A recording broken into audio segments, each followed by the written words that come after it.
Fracasso. Essa palavra a gente nem gosta de falar. Quando as pessoas me perguntam qual é o teu tema do TEDx, as pessoas acham estranho. Até uma pessoa que perguntou, rapaz, tu não tinha um tema melhorzinho para falar não? Mas hoje eu entendo que realmente o fracasso faz parte do sucesso. Inclusive eu comecei a estudar sobre a palavra fracasso e descobri que ela tem a origem italiana e significa destroçar, despedaçar, romper em pedaços, fazer um grande ruído. Eu aprendi o que era fracasso muito jovem. Eu, aos 16 anos de idade, quando eu estava no colégio, me juntei com um amigo meu da escola, chamado Murilo Gun, talvez vocês conheçam ele, e a gente montou uma das primeiras startups do Brasil. Era o ano 99 ali, onde estava tendo o auge do mercado de internet, onde as pessoas estavam meio que numa corrida do ouro, não sabia exatamente como estar nesse meio novo, que ia revolucionar tudo, e houve realmente muitos investimentos na época em empresas de internet. Inclusive essa empresa nossa, que foi fundada comigo e Murilo inicialmente, e depois com mais 2 sócios, um deles chamado Divágoras e outro Walter, recebeu na época R$1 milhão em investimento, por 50% da empresa. Vou mostrar um videozinho aqui da época. E trabalhando duro desde cedo. Um garoto com 16, 17 ou mesmo 18 anos no auge da adolescência costuma fazer. Estaria estudando, estaria com os amigos em casa, vadiando, entre aspas, né? Mas a vida desses garotos não é bem assim. Murilo Gana Araújo tem 16 anos e já é empresário. Começou a trabalhar com 12. Ele é sócio de uma firma que desenvolve projetos na internet para várias empresas. Deixou a escola e passa o dia inteiro no escritório. Eu dei uma parada, mas quero com certeza logo voltar. Outro sócio da firma é Felipe Eckel, de 17 anos. Ele também aprendeu cedo a lidar com a internet e hoje é dono do próprio nariz. Trabalha pelo menos 8 horas por dia e ganha um salário mensal de R$3 mil. Desde que a gente vira à noite aqui, a gente dorme aqui dentro do escritório. Realmente é um ritmo um pouco puxado para a minha idade, mas eu acho que está valendo a pena. A gente montou 2 sites, um deles chamava-se Comente, que foi uma das primeiras redes sociais, inclusive antes do Facebook, e o outro era o Peça Comida, que era um site de serviço de delivery online. Para vocês terem uma ideia, o Peça Comida, ele mandava os pedidos via fax e via pager. Então, se alguém riu aí é porque está mostrando a idade, hein? Então era uma coisa realmente bem primária, mas que tinha muito potencial. Então você pensa, né? 4 jovens no momento certo, né? Ou seja, numa época que a internet estava bombando ainda, com R$1 milhão em caixa. A gente chegou a ter mais de 40 funcionários rapidamente. A lógica da gente era, vai ser um sucesso, né? E aí, inclusive era o que eu pensava também nessa época. E força de trabalho. Atualmente no Brasil, a pessoa não necessariamente precisa ter dinheiro para começar um grande negócio.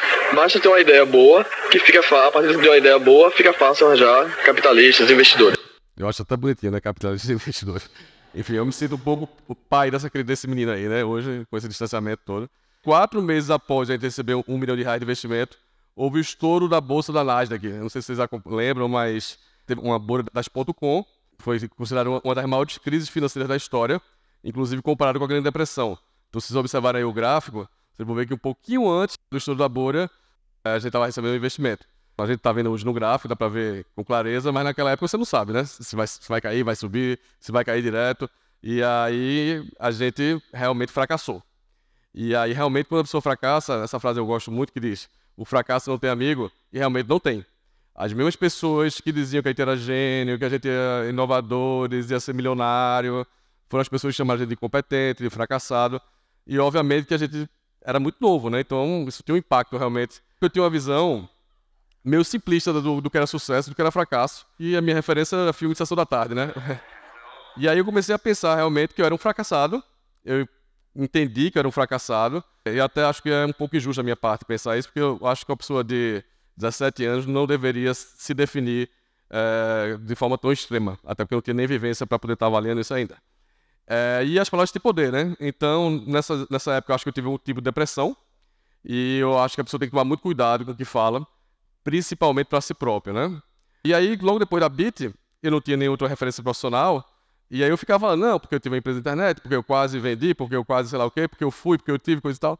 E aí minha mãe, de forma muito dura, acho que mães são boas conselheiras aí, né, em geral, e ela me disse, Felipe, não fale mais da Bit. Não fale nunca mais sobre o que você vai fazer, só do que você está fazendo. E aí isso gerou um bloqueio em mim, eu parei de falar sobre a Bit, a empresa da gente, e realmente botei essa experiência negativa e segui minha vida. Inclusive, curiosamente, eu não falava nem com os sócios da época, nem com pessoas que eu me relacionava, enfim, como se a empresa não tivesse existido. Eu não sabia na época que a dor do fracasso mais a autorreflexão é justamente igual ao sucesso. Essa frase é de Ray Dalio, que é um dos maiores investidores do mundo, e autor do livro Princípio, que eu inclusive recomendo bastante como leitura. 20 anos depois da história da BIT, um cineasta em Pernambuco muito legal chamado Léo Falcão, é um gênio, ele é diretor e roteirista, resolveu fazer um documentário sobre essa empresa. Ele achou aquela história curiosa e fez um documentário de 1 hora e tanta lá, que está em alguns streams já, sobre a história da BIT. Eu acho que uma das coisas mais inteligentes do Léo Falcão foi que ele disse: Beat Boys, uma história sobre estar certo no momento errado. Eu fiquei pensando, todo empreendedor acho que já sentiu isso, né? Muitas vezes você está certo relativamente, mas está no momento errado. E foi exatamente isso que a gente viveu na história da BIT. A sala de cinema cheia e eu já lá com alguns dos sócios da época, já mais feliz e leve. O que eu percebi? Por conta do documentário, eu fui obrigado a reviver aquela história. Eu fui obrigado a falar sobre aquele assunto que estava bloqueado em mim. E foi maravilhoso, tá? Eu aprendi que realmente se perdoar é algo muito poderoso e que parece que alinha os planetas. Você, quando encerra um ciclo, abre espaço para novos ciclos. Então, por isso que eu acho que é tão importante realmente a gente encarar o fracasso. Logo depois da BIT, eu queria continuar empreendendo. Ainda era muito novo, acho que eu tinha 18 anos ainda, 19 anos. Eu conheci um livro chamado Se Eu Soubesse. Esse livro, ele tinha uma única pergunta, que é: o que você sabe hoje e gostaria de ter sabido há 25 anos atrás? E esse livro tinha uma edição traduzida para o português, com os dois estados americanos, e tinha mesmo uma versão só com brasileiros. Por que eu não faço um livro, mais ou menos nessa linha aí, com questionário comum a todos os entrevistados, com o pessoal de Pernambuco? Esse meu livro, ele meio que era uma resposta à BIT. Tanto é que todas as minhas perguntas tinham a ver com sucesso. Qual o caminho para alcançar o sucesso, o que você precisa ter para ter sucesso, enfim, todas as coisas sobre sucesso. Esse livro gerou 6 livros, a gente chegou a entrevistar mais de 700 pessoas e já vendeu mais de 12 mil exemplares. Eu tive a grande oportunidade de conviver com pessoas maravilhosas, como Mariano Suassuna, João Carlos Mendonça, Malu Cidade da Silva, Lenine, Ricardo Brenão, Seu Valença, Rosinha Santos, pessoas que são referências às suas áreas. Então foi muito enriquecedor para mim nesse momento que eu estava nessa depressão, digamos assim, da história da BIT, ter contato com essas pessoas e ver, através deles, a visão deles sobre sucesso. E aí, no meio dessas entrevistas, dessas 600 entrevistas, um dos meus entrevistados falou: Felipe, por que você só pergunta sobre sucesso? O fracasso é muito mais interessante. Na época, eu não queria saber de fracasso, eu já estava bem chateado comigo. Eu disse: não, esse cara deve estar falando isso, porque é muito fácil uma pessoa bem-sucedida dizer que o fracasso é interessante. Eu não queria saber esse tipo de resposta, eu queria saber sobre o sucesso. E aí ignorei e simplesmente segui. O livro, mais do que os exemplares que vendeu, a quantidade de livros que gerou muito conhecimento, né, que foi a conversa com as pessoas, e conexões. Conexões essas que hoje, alguns anos depois do livro, alguns dos meus hotéis, por exemplo, têm sócios que eu entrevistei nos livros. De alguma forma, o fracasso da BIT gerou um livro, que gerou um relacionamento, que gerou um negócio numa área completamente distinta da área editorial, que é a área de hotelaria e construção civil, por exemplo. Eu acho que é um pouco como disse Steve Jobs no discurso de formatura em Stanford. Os pontos só se conectam em retrospecto. Por isso, é preciso confiar em que estarão conectados no futuro. É preciso confiar em algo, seu destino, o karma, não importa. Essa abordagem jamais me decepcionou e mudou a minha vida. Então, é aquela história do conectar os pontos, né? Quando eu fui convidado para dar palestra no TEDx, eu tive uma tentação meio óbvia de falar: não, eu vou falar sobre sucesso, eu vou falar o que é que eu aprendi com 700 entrevistados, enfim. Mas eu fiquei pensando: não, realmente o fracasso é muito mais interessante que o sucesso. E aí comecei a estudar sobre fracasso da mesma forma que eu estudei na época dos livros sobre sucesso. E aí vi pessoas que eu admiro muito, acho que vocês também admiram, como Obama, Abílio Diniz, Mandela, Elon Musk, Steve Jobs, Michael Jordan, Selton Mello, enfim, Winston Churchill, várias pessoas que eu admirava, falando de forma muito franca e aberta sobre o fracasso. Eu estava acostumado a ver as pessoas falando sobre sucesso, eu não estava tão acostumado a ver as pessoas falando sobre o próprio fracasso. E aí, inclusive, eu queria dizer para vocês as 2 frases que eu mais gostei do meu estudo, digamos assim, sobre o fracasso. A de Churchill é o seguinte: sucesso é de fracasso em fracasso, sem perder o entusiasmo.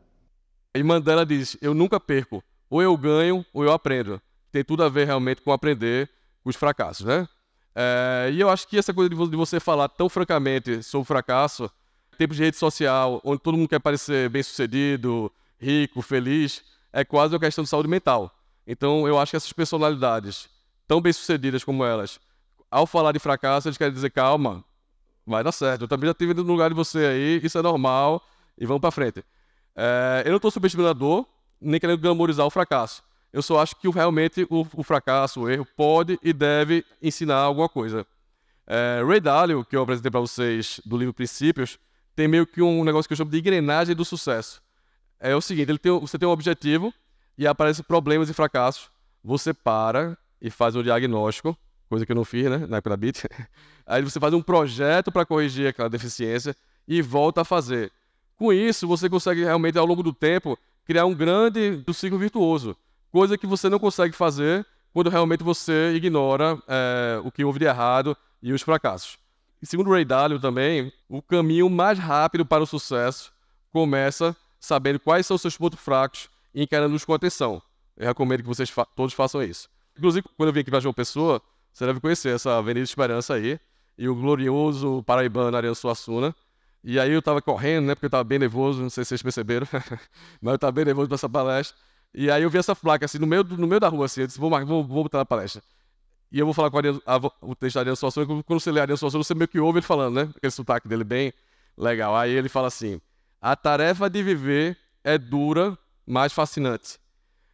Então, o que é que eu recomendo, realmente? É preciso fechar em ciclos, conectar os pontos e viver a dor de falhar. E repensar também o próprio conceito de sucesso e de fracasso. E acreditar realmente que o tempo está a nosso favor. O sucesso, na minha opinião, é muito mais sobre o acúmulo de aprendizagem que só o fracasso pode trazer do que meramente sorte. Evoluir também estar errado na hora certa. Prontos para aprender com seus próprios erros? Obrigado.